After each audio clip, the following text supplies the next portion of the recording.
Hola a todos, vamos a revisar en este pequeño video unos ejercicios sobre resistencia al corte, sobre todo orientados a la revisión de los ensayos de compresión triaxial y al reforzamiento de los conceptos tratados sobre la trayectoria de esfuerzos. Estos ejercicios son complemento del material enviado en clase o vía correo también. Hemos enviado solucionarios de ejercicios pasados, solucionarios de exámenes pasados también. Muy bien, el ejercicio número 1. Se realizó un ensayo de compresión triaxial del tipo CU, consolidado no drenado, en una arcilla normalmente consolidada. En la primera etapa se dejó consolidar la muestra bajo un esfuerzo de 175 kPa y luego se sometió a esfuerzos de corte no drenado en compresión axial. La diferencia de esfuerzos en la falla fue de 120 kPa y la presión de poros inducida en la falla fue de 105 kPa. Se solicita determinar los parámetros de resistencia de Mohr-Coulomb en términos de esfuerzos efectivos y esfuerzos totales. Calcular el valor de los coeficientes B y A propuestos por Skempton para la presión de poros en la falla. Muy bien, recordemos ahora que como premisa, si yo tengo una muestra de arcilla normalmente consolidada, el escenario que yo esperaría es que la cohesión tienda a cero y si cuente con un ángulo de fricción esta muestra. Sí, eso como premisa. Ahora nos brindan a nosotros este valor de 175 kPa como presión de cámara, lo cual ya saben ustedes que constituye el esfuerzo principal menor sigma 3. Además nos dicen que la diferencia de esfuerzos en la falla fue de 120 kPa, lo que se traduce en el esfuerzo desviador. Y aquí tenemos la presión de cámara, sigma 3 es igual a 175 kPa, y la presión o esfuerzo principal mayor, que sería la presión de cámara más el esfuerzo desviador, sería de 295 kPa. Muy bien, trazamos eso, aquí tenemos 175 kPa, aquí 295 kPa. Por lo tanto, se forma un triángulo MNO, que es un triángulo rectángulo además, considerando que el criterio de falla representado por esta recta de Mohr-Coulomb es tangente a la circunferencia, entonces en el punto de tangencia tengo un ángulo de 90 grados. Por lo tanto, proponemos el arco seno o el seno del ángulo de fricción interna del suelo como la tangente como el cociente del segmento MN entre el segmento ON. Por lo tanto, tenemos un ángulo de 14.79 grados. Este ángulo constituye el ángulo de fricción total. Recuerden que no hemos considerado en este análisis el aporte reductor de la presión de poros que se genera en la segunda etapa del ensayo. Y es lo que vamos a ver a continuación.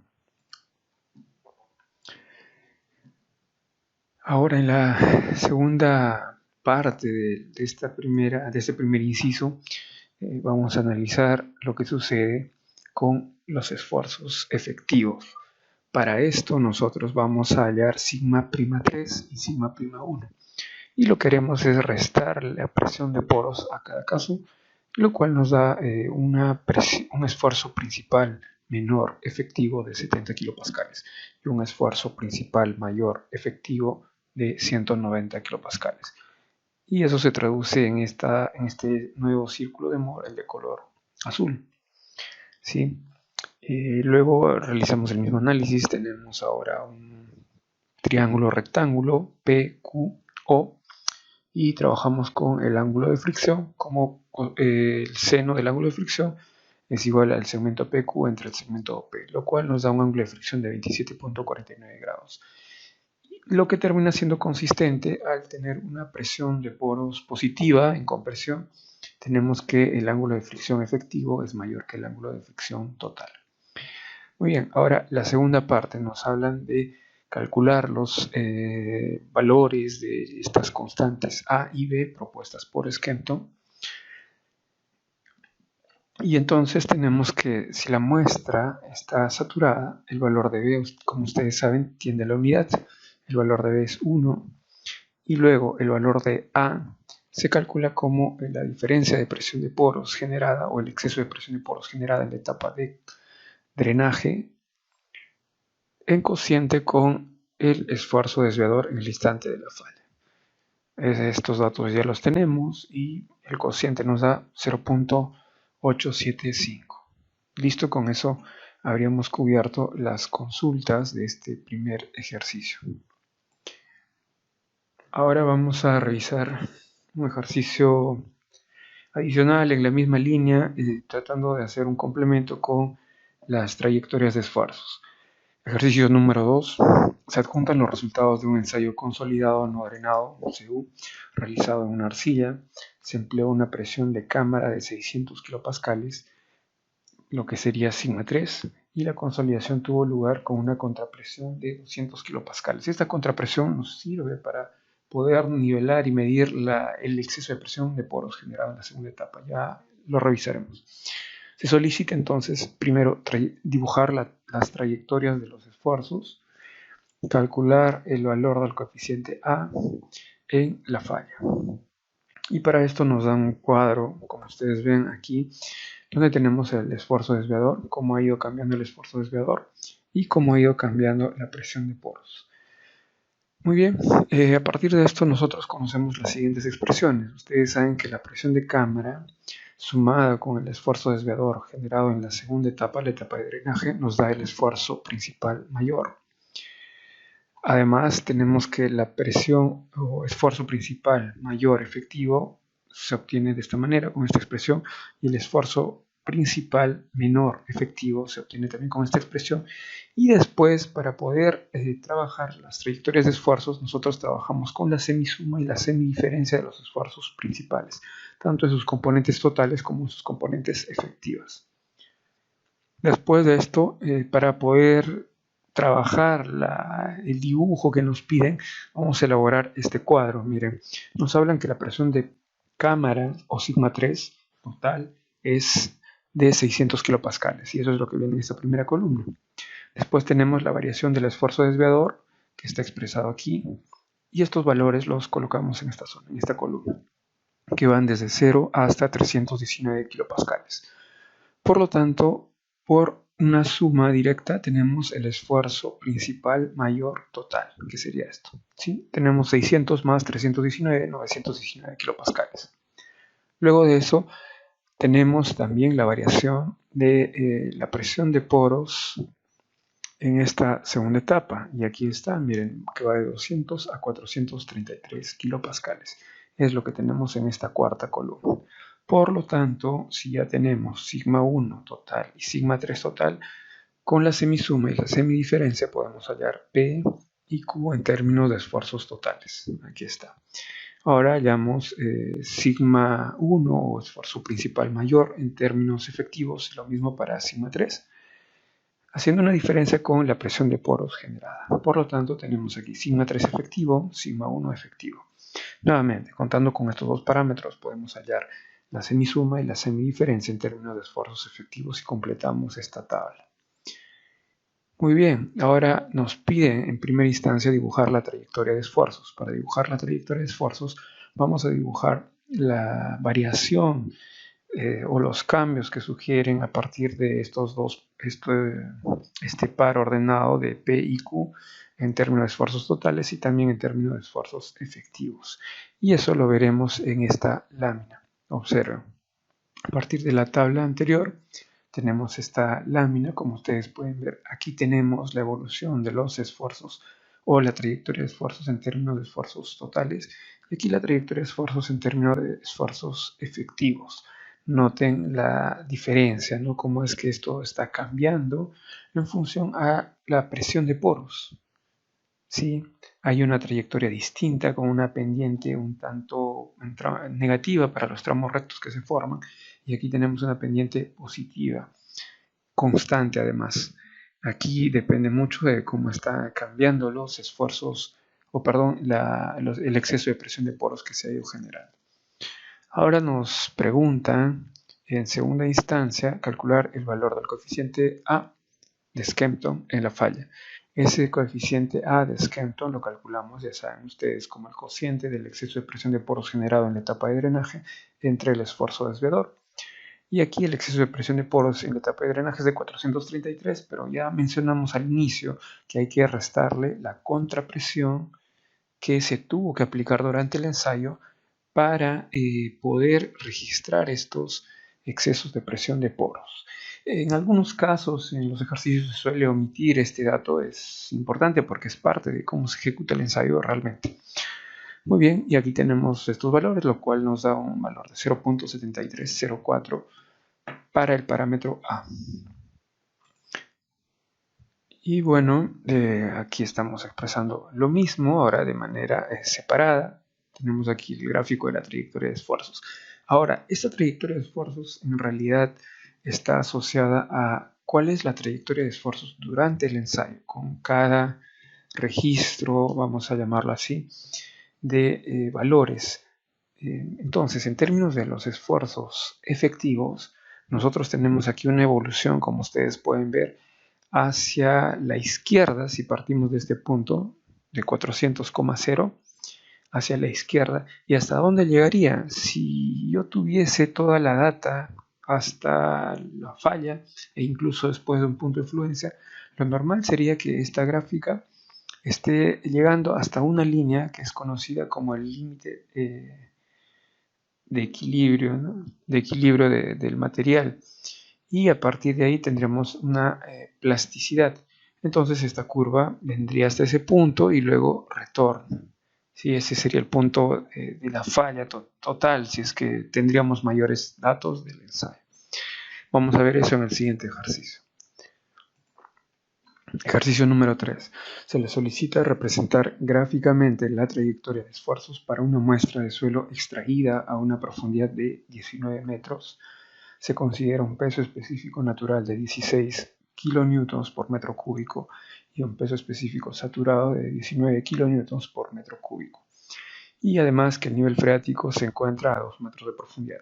La muestra es sometida a un ensayo de compresión triaxial con una compresión isotrópica de 300 kilopascales y luego en la segunda etapa se lleva la muestra a la falla, donde se ha obtenido un ángulo de fricción de 22 grados. Aquí tenemos un cuadro resumen con los datos del ensayo. Entonces, básicamente nos piden dibujar la trayectoria de esfuerzos considerando estos estados. El primer estado sería cuando la muestra aún no ha sido extraída. El segundo estado, cuando la muestra ha sido extraída. ¿Qué esfuerzos están actuando? El tercer estado sería la primera etapa del ensayo. Y el cuarto y último estado sería el punto en el que se produce la falla, ¿sí? Que es obviamente la segunda etapa del ensayo triaxial. Veamos qué sucede. Como detalle básico, vamos a comenzar con este gráfico. Aquí está el volumen de muestra que vamos a analizar, el volumen de suelo, perdón. Ya saben, está a 19 metros, el nivel freático está a 2 metros, y nos dicen que en esta parte tenemos un peso específico de 16 kilonewtons por metro cúbico, el peso específico saturado es de 19 kilonewtons por metro cúbico. Entonces el esfuerzo efectivo vertical en este punto lo podemos hallar con esta expresión, ¿no? Ya saben ustedes que aquí estamos trabajando con el peso específico sumergido y por eso es que le restamos el peso específico del agua. Muy bien, tenemos 188 kilopascales. Luego de eso también debemos conocer que el coeficiente de empuje en reposo está dado en condiciones de equilibrio elástico, en condiciones de asumir que el terreno es infinitamente extenso en todas las direcciones adyacentes al volumen horizontalmente y que no hay desplazamientos, y todas estas condiciones se están cumpliendo en nuestro problema, se conoce que esta expresión, miren, es válida. El coeficiente de empuje en reposo es igual al cociente de la presión efectiva horizontal entre la presión efectiva vertical. Y muy bien, para eso ya hemos hallado la presión efectiva vertical en la línea anterior. Nos falta hallar ahora la presión efectiva horizontal, que es de nuestro interés, y para eso vamos a utilizar esta relación. Para eso empleamos la expresión propuesta por Jackie en 1944, aunque esta expresión inicialmente estuvo pensada para arenas. Sin embargo, luego se ha extendido su uso y con algunas modificaciones, algunas propuestas para orientar su uso a las arcillas, incluso multiplicando esto por el OCR, que ya iremos viendo más adelante en el curso. Utilizando esta expresión y aprovechando que conocemos el ángulo de fricción, no se olviden de 22 grados tenemos que K sub 0 se puede obtener con esta expresión, 1 menos seno de 22 grados. Lo multiplicamos con el esfuerzo efectivo vertical y nos da el esfuerzo efectivo horizontal. Por lo tanto, la muestra antes de ser extraída está sometida verticalmente a esta presión y horizontalmente a esta otra presión. Si consideramos fuera los esfuerzos cortantes, fuera de nuestro análisis, tendremos que este es el esfuerzo principal mayor y este es el esfuerzo principal menor. Como pueden ver aquí, el esfuerzo principal mayor sería el esfuerzo efectivo vertical y el esfuerzo efectivo principal menor, el esfuerzo efectivo horizontal. Por lo tanto, hallamos P y Q en términos de esfuerzos efectivos y estos serían los valores. Estos serían los valores que representan el primer estado de esfuerzos, ya saben ustedes, antes de extraer la muestra. Ahora veamos qué sucede una vez que nosotros hayamos extraído la muestra. Observen aquí, colocamos un breve resumen de eso. Una vez extraída la muestra, consideramos en forma aproximada que ésta ha sido totalmente desconfinada. Por ello tenemos que la presión horizontal es de 0 kilopascales, la presión vertical también. Es decir, estamos extrayendo la muestra, la estamos transportando. Está fuera de la ubicación original. Esto correspondería al segundo estado de esfuerzos. Ahora veamos qué sucede en la parte inicial del ensayo, en la primera etapa del ensayo de compresión triaxial. En la primera etapa del ensayo de compresión triaxial, ya saben ustedes que sometemos a la muestra a una presión que actúa en todas las direcciones de 300 kilopascales, por lo tanto, sigma' 1, sigma' 3 son iguales y la semisuma y la semidiferencia en términos de esfuerzos efectivos nos dan estos valores, 300 y 0 kilopascales. Listo, ahora pasamos al cuarto estado. Para analizar el cuarto estado, vamos a ver qué sucede. Tenemos esta tabla y esta línea, aunque en este cuadro no se vea del todo, está asociada al punto donde hay un cambio de curvatura en la trayectoria de esfuerzos efectivos, tal cual se los adelanté respecto al ejercicio anterior. Tendría esta trayectoria y luego habría un cambio en la dirección. En ese punto de inflexión, punto de cambio de curvatura, está asociado al punto en el que inicia la afluencia de la muestra. Y eso es lo que tenemos acá. Ya se ha identificado en el ensayo y por eso estamos mostrando esta línea sombreada con color celeste. Entonces, a partir de estos esfuerzos efectivos, hallamos la semisuma y diferencia en términos de esfuerzos efectivos principales aquí, no se olviden. Listo, ya tenemos el cuarto estado. Con eso tenemos los 4 puntos y esta sería la trayectoria de esfuerzos. Muy bien, este punto, como ustedes saben, representa el estado de esfuerzos de la muestra antes de ser extraída, es decir, en condiciones naturales. Este otro punto representa el estado de esfuerzos cuando yo extraigo la muestra, esta muestra está siendo transportada. Este otro estado de esfuerzos representa las condiciones de esfuerzo a las cuales está siendo sometida la muestra en la primera etapa del ensayo de compresión triaxial. Y este último punto representa el estado de esfuerzos asociado a la falla que se produce en la segunda etapa del ensayo de compresión triaxial. Muy bien, eso ha sido todo por este pequeño video. Estaremos enviando videos complementarios, ustedes saben, durante todo el desarrollo de este curso.